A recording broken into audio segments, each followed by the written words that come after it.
Welcome to AKS academy. So இந்த வீடியோவில் நம்ம 12th ஸ்டாண்டர்ட் கெமிஸ்ட்ரியில் இருக்கக்கூடிய ஃபஸ்ட்டு சாப்டர் மெட்டலர்ஜியில் கான்சன்ட்ரேஷன் ஆஃப் ஃபோர்ஸ் அப்படிங்கிற டாப்பிக்கை பற்றி டிஸ்கஸ் பண்ண போகிறோம். கான்சன்ட்ரேஷன் ஆஃப் ஃபோர்ஸ் அப்படிங்கிறது ஏர்த்லேருந்து எடுக்கக்கூடிய ஓரில் இருக்கக்கூடிய இம்ப்யூரிட்டிஸை ரிமூவ் பண்ணுற ப்ராசஸ் தான் கான்சன்ட்ரேஷன் ஆஃப் ஃபோர்ஸ். ஸோ இதில் gravity separation and force flotation நம்ம ஆல்ரெடி கம்ப்ளீட் பண்ணிட்டோம். ஸோ இந்த வீடியோவில் லீச்சிங்னா என்ன, லீச்சிங்கில் என்னென்ன டைப்ஸ் இருக்குது அப்படிங்கிறத நம்ம ஃபர்தராக டிஸ்கஸ் பண்ணலாம். ஸோ நம்ம அந்த டாப்பிக்கில் என்ட்ரு ஆகிறதுக்கு முன்னாடி இதோட பேசிக் டேர்ம் ஓர் அப்படின்னா என்ன அப்படின்னு நமக்கு கண்டிப்பாக கிளியர் ஆகியிருந்துருக்கணும். ஓர் அப்படின்னா என்னென்னா நம்ம ஏர்த்லேருந்து எடுக்கக்கூடிய எல்லாமே மினரல்ஸ் தான். For example aluminium, iron, copper, zinc இது எல்லாமே நம்ம ஏர்த்லேருந்து எடுக்கிறோம். ஸோ இதில் இந்த ஏர்த்லேருந்து நம்ம எடுக்கும்போது இதெல்லாம் பியூராகவே கிடைக்குமா, அலுமினியம் பியூர் அலுமினியமாக கிடைக்குமா, அயன் பியூர் அயனாக கிடைக்குமா அப்படின்னா இல்லை. ஸோ இதெல்லாம் மற்ற எலமெண்ட்ஸ் அண்ட் காம்பவுண்ட்ஸோட கம்பைன் ஆகி ஒரு கம்பைன்டு ஸ்டேட்டில் தான் இருக்கும். ஓகே, ஃபார் எக்ஸாம்பிள் நான் ஒரு பாக்சைட் அப்படிங்கிற ஒரு ஏர்த்லேருந்து கிடைக்கக்கூடிய ஒரு சப்ஸ்டன்ஸ் நான் எடுத்துக்கிறேன்.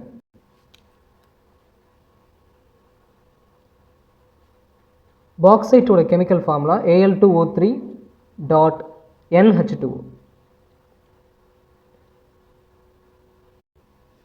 ஸோ அலுமினியம் இந்த மினரலில் ப்ரெசென்ட் ஆகிருக்கு. இதே மாதிரி அலுமினியமுக்கு எக்கச்சக்கமான மினரல்ஸ் இருக்குது. ஆனால் அலுமினியம் இந்த பாக்சைட்டுங்கிற மினரலில் மட்டும்தான் அதிகமான அளவில் ப்ரெசென்ட் ஆகிருக்கு. ஸோ ஒரு குறிப்பிட்ட மெட்டல் ஒரு குறிப்பிட்ட மினரலில் அதிகமாக ப்ரெசென்ட் ஆகிருந்துச்சுன்னா அதுக்கு பேர் ore. So bauxite is a ore. ஏன்னா பாக்சைட்டில் அலுமினியமோட பர்சன்டேஜ் அதிகமாக இருக்குது. So bauxite is a ore. So அலுமினியோட மற்ற ஓர்ஸ் என்னென்ன அப்படின்னு பார்த்தோன்னா டயஸ்போர், கயோலனைட். இந்த மாதிரி அயனோட மெயின் ஓர் என்னென்னு அப்படி பார்த்தோம்னா ஹெமடைட்டில் அயனோட பர்சன்டேஜ் அதிகமாக இருக்கும். ஸோ குறிப்பிட்ட மினரலில் அந்த குறிப்பிட்ட மெட்டலோட பர்சன்டேஜ் அதிகமாக இருந்துச்சுன்னா அது அந்த மெட்டலோட ஓர். ஸோ அலுமினியமோட ore bauxite. This is bauxite Al2O3.NH2O. Now coming to the main topic leaching. Leaching அப்படின்னா என்ன? லீச்சிங் அப்படின்னா கழுவுதல் அப்படின்னு மீனிங், அதாவது வாஷ் பண்ணுறது. அந்த எடுக்கக்கூடிய அந்த ஓரில் இருக்கக்கூடிய இம்ப்யூரிட்டிஸை மட்டும் நம்ம ரிமூவ் பண்ணிவிட்டு அந்த ஓரை கான்சன்ட்ரேட் பண்ணுறோம்ல, அந்த ப்ராசஸ்க்கு பேர் லீச்சிங். ஸோ இதில் அந்த தேவையில்லாத இம்ப்யூரிட்டிஸை வாஷ் பண்ணுறோம். ஸோ எந்தெந்த மெட்டலுக்கு எந்தெந்த மாதிரி லீச்சிங் இருக்குது அப்படிங்கிறது செப்பரேட்டாக ஒரு 4 லீச்சிங் இருக்குது. ஸோ அது என்னென்ன டைப்ஸ் நம்ம பார்க்குறதுக்கு முன்னாடி லீச்சிங்கை பற்றி நம்ம இன்னும் கொஞ்சம் டீட்டெயிலாக அண்டர்ஸ்டாண்ட் பண்ணுவோம். ஸோ கிடைக்கக்கூடிய ஓர் அது ஓராக மட்டும் இல்லாமல் அதோட அந்த இம்ப்யூரிட்டி சேர்ந்து காஞ்ச் பார்ட்டிகல்ஸும் சேர்ந்து இருக்கும். ஸோ இந்த ஓரோட அதோட சூட்டபிள் சால்வெண்ட்டை, அந்த குறிப்பிட்ட ஓரோட சூட்டபிள் சால்வெண்ட்டை நம்ம ஆட் பண்ணும்போது ஸோ அந்த ஓர் பார்ட்டிகளும் அந்த சால்வெண்ட் பார்ட்டிகளும் சேர்ந்து ஒரு சொலியபிள் சால்ட் சொல்யூஷனாக ஃபார்ம் பண்ணுது, அல்லது ஒரு சொலியபிள் காம்ப்ளெக்ஸ் சொல்யூஷனாக ஃபார்ம் பண்ணுது. அந்த மீத இருக்க அந்த இம்ப்யூரிட்டிஸ், அதாவது அந்த காங் வந்து இன்சொல்யூபிளாக இருக்கனால கீழே ப்ரிசிபிடேட்டாக ஃபார்ம் பண்ணிடும். ஸோ இது மூலியமாக நமக்கு அந்த சொலியபிள் சால்ட் சொல்யூஷனும் கிடச்சிரும், தனியாக நம்மளோட ப்ரிசிபிடேட்டாக அந்த காங்கும் கிடச்சிரும். ஸோ நம்மளால் இம்ப்யூரிட்டியும் ஓரையும் பிரித்து எடுத்துட முடியும்.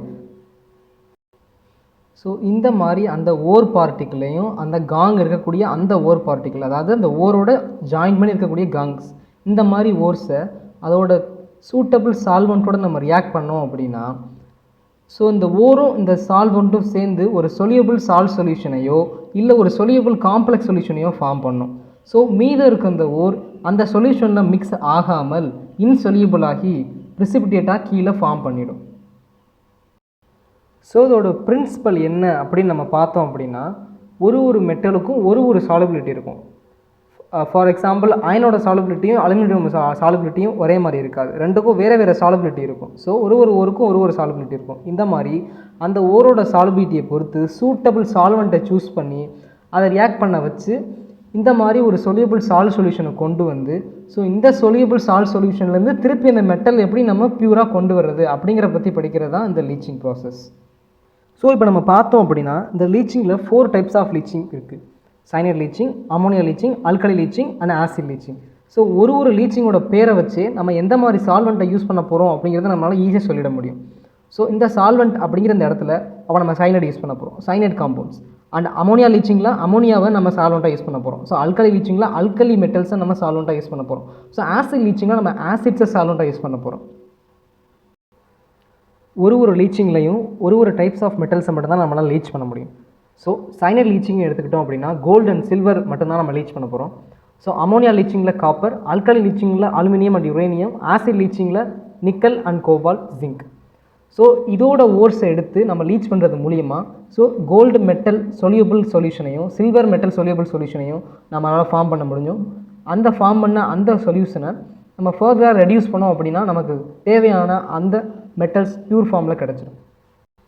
ஸோ இந்த சைனைட் லீச்சிங்கில் நம்ம கோல்டு மெட்டலை சைனைடை சால்வெண்ட்டாக வச்சு லீச் பண்ண போகிறோம். ஸோ இந்த சைனைட் லீச்சிங்கில் நடக்கக்கூடிய ஸ்டெப்ஸ் 2 ஸ்டெப்ஸ் தான். ஃபர்ஸ்ட் ஸ்டெப்பில் கோல்டு ஓரை அந்த சைனைட் சால்வெண்ட்டோட ரியாக்ட் பண்ண வச்சு சொலியூபிள் மெட்டல் காம்ப்ளெக்ஸாக ஃபார்ம் பண்ணும். ஸோ அதே சமயம் இன்சொலியூபிள் கவுஞ்ச், அதாவது இந்த இம்ப்யூரிட்டிஸை ப்ரிசிபிடேட்டாக ஃபார்ம் பண்ணிடும். செகண்ட் ஸ்டெப் என்ன அப்படின்னு பார்த்தோன்னா recovering of the metal.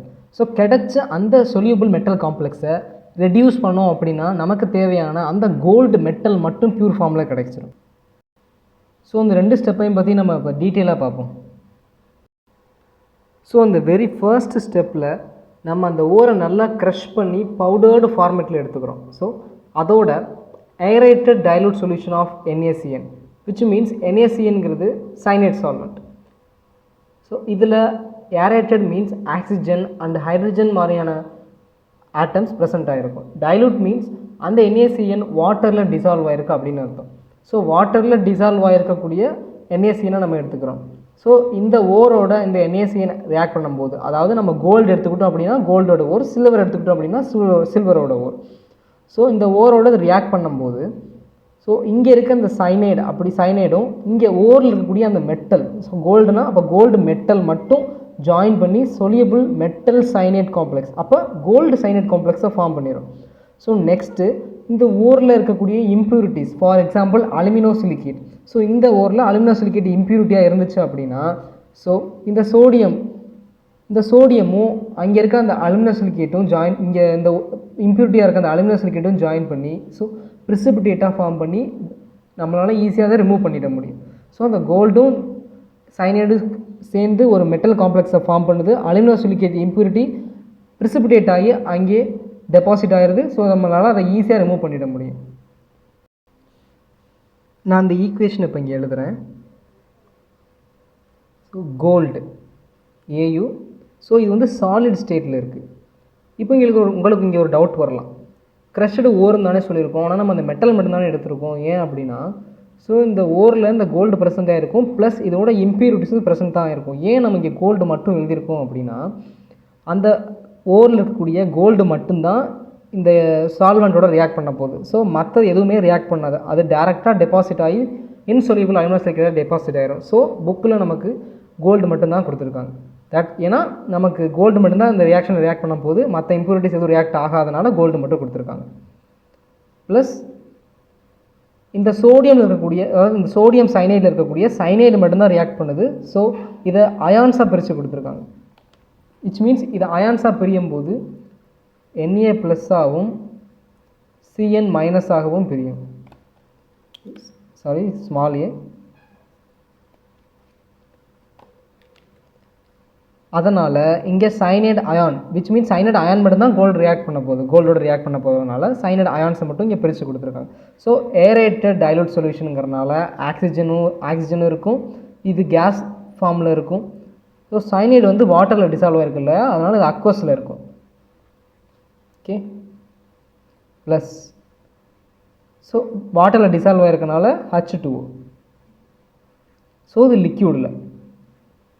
Okay, I think it's clear. So இப்போ இந்த கோல்டும் சைனோடு ரியாக்ட் பண்ணி ஒரு சொலியூபிள் மெட்டல் காம்ப்ளெக்ஸாக ஃபார்ம் பண்ணுது. ஸோ காம்ப்ளெக்ஸ் எழுதும் போது ஸ்கொயர் ப்ராக்கெட் போட மறந்துடாதீங்க. Gold and cyanide twice. So இந்த இடத்துல ஒரு நெகட்டிவ் சார்ஜ், விச் மீன்ஸ் இது வந்து ஒரு அயான், இது இன்கம்ப்ளீட் காம்ப்ளெக்ஸ். ஸோ இதோட முன்னாடி சோடியமோ இல்லை அலுமினியமோ ஏதோ ஒரு மெட்டல் இருக்கும். ஸோ இல்லாதனால இந்த இடத்துல சார்ஜ் மைனஸ். ஸோ இது அக்வஸில் இருக்குது. Plus OH minus aqueous. புக்கில் நமக்கு அந்த இன்சொல்யூபிள் காஞ்ச் பார்ட்டிகிள்ஸ் போடலை. ஸோ அது ஒன்றும் தப்பு கிடையாது. நீங்கள் எக்ஸாமில் எழுதினாலும் ஒன்றும் தப்பு இல்லை. அலுமினியம் சிலிக்கேட் இந்த இடத்துல நீங்கள் போட்டு எழுதினாலும் ஒரு மார்க் ரெடியூஸ் பண்ண மாட்டாங்க. ஒரு ஈக்குவேஷனை பேலன்ஸ் பண்ணும்போது இந்த ஸ்டெப்ஸை மட்டும் நல்லா ஞாபகம் வச்சுக்கோங்க. மேஜர் மெட்டல்ஸை தான் ஃபஸ்ட்டு பார்க்கணும். அது சைனைடாக, அதாவது அது கோல்டாக இருக்கலாம், இல்லை மேஜர் எலமெண்ட்ஸ் வேறு சைனைடாக இருக்கலாம். ஸோ இந்த மாதிரி மேஜர் எலமெண்ட்ஸை மட்டும், மேஜர் எலமெண்ட்ஸ் அண்ட் காம்பவுண்ட்ஸை தான் ஃபஸ்ட்டு பார்க்கணும். ஸோ கோல்டு பார்த்துட்டோம். அதுக்கப்புறம் தான் சைனைடு பார்த்தேன். எப்பயுமே ஆக்சிஜன் அண்ட் ஹைட்ரஜன் கடைசியாக தான் பேலன்ஸாக இருக்கான்னு பார்க்கணும். இதெல்லாம் பேலன்ஸ் பண்ணிட்டு தான் அதை பேலன்ஸ் பண்ணணும். இந்த கேஸில் சார்ஜ் கேரியர்ஸ் 2 பக்கெட்டு வந்துருக்கு. ஸோ நம்ம கோல்டு பார்த்தோம், சைனைட் பார்த்தோம். நெக்ஸ்ட்டு நம்ம ஆக்சிஜன் பார்த்துடலாம். ஏன்னா சார்ஜ் கேரியர்ஸ் வந்தனால இதை விட்டுருவோம், இப்போதைக்கு இதை தொல்லை பண்ண வேண்டாம். ஸோ நம்ம நெக்ஸ்ட்டு ஆக்சிஜன் ஹைட்ரஜன் பார்த்துட்டு நம்ம இதை வந்து நம்ம பேலன்ஸ் பண்ணிப்போம். ஸோ 2 போட்டு ஆக்சிஜன் பார்த்தோம்னா இங்கே 2, இங்கே 3 ஆக்சிஜன் இருக்குது, இங்கே 1 ஆக்சிஜன் தான் இருக்குது.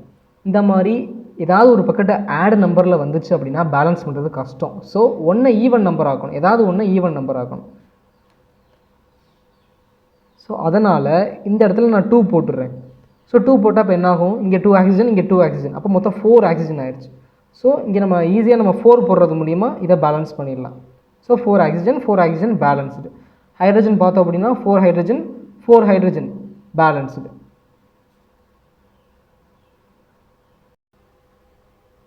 இப்போ நம்ம சைனைடு பார்த்தோம் அப்படின்னா, இப்போ நம்ம சைனைடை பேலன்ஸ் பண்ணணும் அப்படின்னா இங்கே செக் பண்ணுங்கள், 2 சைனைடு இருக்குது. ஸோ இங்கே 2 போட்டால் சைனைட் பேலன்ஸ் ஆகிடும்னு நினைக்காதீங்க, தப்பு. ஏன்னா இங்கே சார்ஜ் கேரியர்ஸே பாருங்கள், இங்கேயும் சார்ஜ் கேரியர்ஸ் இருக்குது, இங்கேயும் சார்ஜ் கேரியர்ஸ் இருக்குது. ஸோ அதையும் பேலன்ஸ் பண்ணி ஆகணும். ஸோ இந்த பக்கெட்டு பார்த்தீங்கன்னா ஒரு 1 தான் இருக்குது, -1 மைனஸ். ஸோ இங்கே பாருங்கள், இங்கே ஒரு மைனஸ், இங்கே 4 மைனஸ், அப்போ இங்கே 5 இருக்குது. ஸோ ஆட் நம்பரில் வந்தால் பேலன்ஸ் பண்ணுறது கஷ்டம்னு சொல்லியிருக்கேன். ஸோ ஒன்றை ஈவன் நம்பர் ஆக்கிடணும். ஸோ நம்ம இந்த இடத்துல நான் இப்போ என்ன நம்பர் போடுறனோ அதனால் கோல்டும் பேலன்ஸ் ஆகணும், சைனோடும் பேலன்ஸ் ஆகணும், இந்த சார்ஜ் கேரியர்ஸும் பேலன்ஸ் ஆகணும். ஸோ நான் காமனாக 4 போடுறேன். 4 தவிர வேறு எந்த நம்பர் போட்டாலும் பேலன்ஸ் ஆகாது. பாருங்கள், இப்போ 4 மைனஸ், இது ஒரு 4 மைனஸ், ஸோ 8 மைனஸ் ஆகிடுச்சு சார்ஜ் கேரியர்ஸ். ஸோ அப்போ நம்ம இங்கே 8 மைனஸ் போட்டோம் அப்படின்னா சைனைடும் பேலன்ஸ் ஆகிடும்.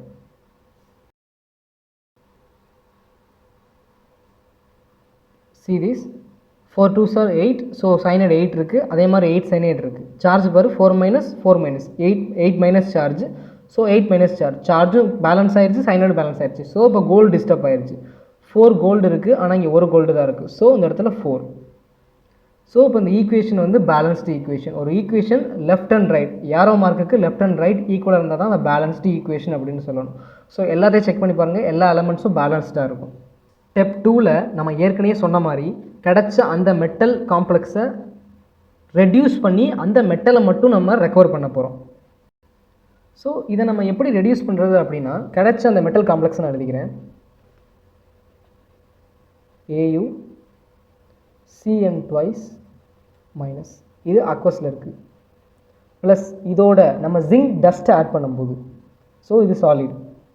ஸோ நமக்கு என்ன கிடைக்கும் அப்படின்னா, இந்த ஜிங்க்கு இங்கே இருக்க கோல்டை ரீப்ளேஸ் பண்ணிவிட்டு ஜிங்க் சைனைடை ஒரு காம்ப்ளெக்ஸாக ஃபார்ம் பண்ணுது. CN twice 4 2 மைனஸ்.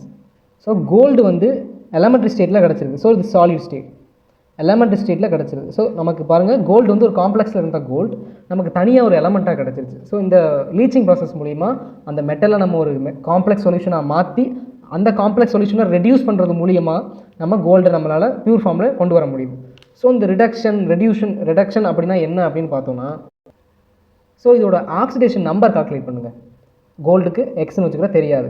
ஸோ ஒரு சைனைடுக்கு 1 மைனஸ், 2 சைனைடுக்கு 2 மைனஸ். ஸோ மேலே இருக்கிறத நம்ம ஈக்குவல் டு அங்கிட்டு போடணும். ஸோ -1. ஸோ கால்குலேட் பண்ணோம் அப்படின்னா, ஸோ -1 அங்கிட்டு -2 அங்கிட்டு போகையில் +2 ஆகிடும். -1 + 2 x is equal to 1. So கோல்டோட ஆக்சிடேஷன் ஸ்டேட் என்ன, இந்த இடத்துல 1. Okay, AU + 1. ஸோ இங்கே ஜிங்க் பார்த்தோன்னா ஒரு எலமெண்ட், அதாவது ஒரே ஒரு எலமெண்ட்டாக இருந்துச்சு அப்படின்னா அதோட ஆக்சிடேஷன் ஸ்டேட் 0. தனிச்சு நின்றுச்சு அப்படின்னா அதோட ஆக்சிடேஷன் ஸ்டேட் 0. ஸோ ZNக்கு 0. ஓகே, ஸோ இந்த இடத்துல பாருங்கள், இதுக்கும் அதே மாதிரி ஆக்சிடேஷன் ஸ்டேட் கண்டுபிடிப்போம். ஜிங்க்குக்கு தெரியாது. ஸோ எக்ஸ் ஒரு CNக்கு 1 minus, 4 CNக்கு 4 minus. So -4 equal to மேலே இருக்கிறத நம்ம ரைட் சைடு போடணும், -2. ஸோ எக்ஸ் ஈக்குவல் டு அங்கிட்டு 4 அங்கிட்டு போகும்போது -2 + 4 ஆகிடும், ஈக்குவல் டு 2. ஸோ ஜிங்கோட ஆக்சிடேஷன் ஸ்டேட் 2+, 2+ ஆர் +2 எப்படி வேணால் சொல்லலாம். ஸோ 2+.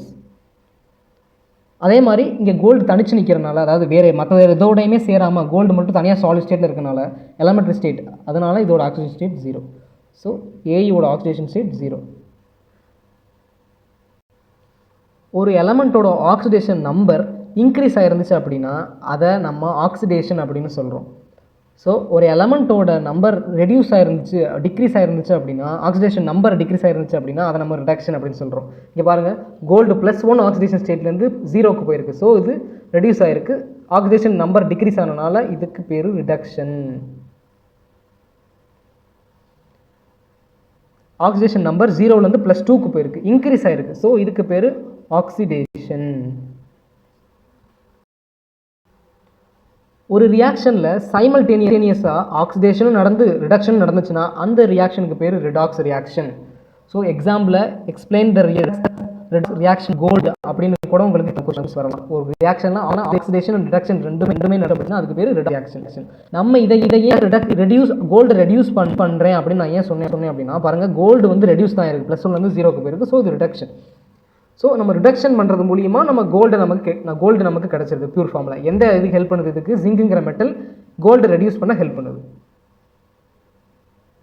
இதுக்கு இன்னொரு பேர் சொல்கிறாங்க சிமெண்டேஷன். இந்த ப்ராசஸ்க்கு பேர் சிமெண்டேஷன். கோல்டு வந்து அதோட காம்ப்ளெக்ஸ் ஸ்டேட்லேருந்து ரெடியூஸ் ஆகி எலமெண்ட்ரி ஸ்டேட்டுக்கு போயிருக்கு. ஸோ இந்த மாதிரி கோல்டு வந்து ரெடியூஸ் ஆகி எலமெண்ட்ரி ஸ்டேட்டுக்கு போகிற ப்ராசஸ்க்கு பேர் என்ன? சிமெண்டேஷன். இட்ஸ் இம்பார்ட்டன்ட் 2 மார்க் எக்ஸாமில் கேட்கலாம். சிமெண்டேஷன் என்ன? கோல்டு வந்து அதோட காம்ப்ளெக்ஸ் ஸ்டேட்லேருந்து ஒரு எலமெண்ட்ரி ஸ்டேட்டுக்கு போயிருக்கு, அதாவது ரெடியூஸ் ஆகிருக்கு. ஸோ இதை தான் சிமெண்டேஷன் அப்படின்னு சொல்கிறோம். கண்டிப்பாக அந்த வீடியோ உங்களுக்கு புரிஞ்சிருக்குன்னு நினைக்கிறேன். ஏகே அகாடமி கண்டிப்பாக மறக்காமல் சப்ஸ்கிரைப் பண்ணுங்கள். அப்கமிங் வீடியோஸில் நம்ம ammonia leaching and alcohol leaching and acid லீச்சிங்கை பற்றி டீட்டெயிலாக பார்க்கலாம். Thank you guys.